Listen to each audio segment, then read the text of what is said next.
Hi, I'm Brad Beaton. I'm the owner of Atlanta Kilts and Atlanta Bagpiper, where you can find my extensive credentials. I've been playing bagpipes for over 51 years, and I've been taught by some of the best. I've pipe majored a winning pipe band in a large field at Stone Mountain. I've competed successfully solo and so forth. But I'd like to try to give you a full story about how to tune a bagpipe. But I'm here at the Thrall Celt Academy of Music and Arts, where I teach bagpiping.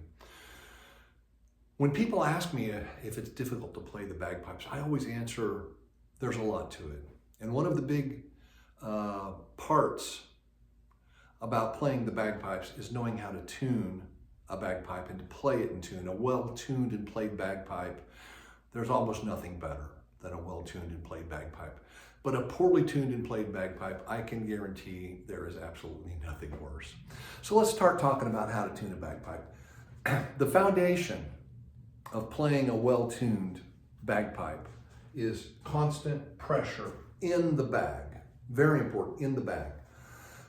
Constant pressure in the bag does not mean constant pressure with your arm, because when the bag is filled with air, you really don't need to push much, maybe a little bit. But when the bag is almost empty, you're going to have to push very hard with your arm to have constant pressure in the bag. Now, I teach my students with constant pressure in the bag, every note should be in tune, but especially you want to start with the low A and the high A. That's where you need to start, with low A and high.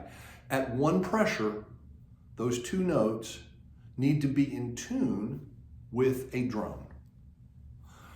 Now, how do you make that happen? Let me explain that to you. I've drawn a diagram of a chanter here. And here's the reed. And when you move that reed in or out, the note that it will have the most impact on is the high A. I drew it in little dotted lines because it's on the back side, obviously. And it will affect all the notes, but it'll affect the high A the most. So as you pull the reed out, or if you put more hemp on or take hemp off, you can adjust where that reed's sound happens, where that pitch, so that you'll get a true octave between the low A and the high A. That is to say that the low A and the high A will be in tune with a drone, a constant drone, at what? At a constant pressure in the bag. That's key. That is key. So, knowing how to adjust the reed with hemp to get that true octave between low A and high A, that's key, and being able to listen. So if you're tuning your pipes and you're in tune on low A, you're in tune on low A, but when you play the high A, you have to move the drone out, make it flatter. That means you need to move the reed in to make it sharper. Right? And when you move that reed in, that'll move the drone down for the high A quicker than it moves the drone down for the low A. And by making that type of adjustment, you'll be able to get a true low A and true high A at a constant pressure in the bag with a drone. Okay, so that's key.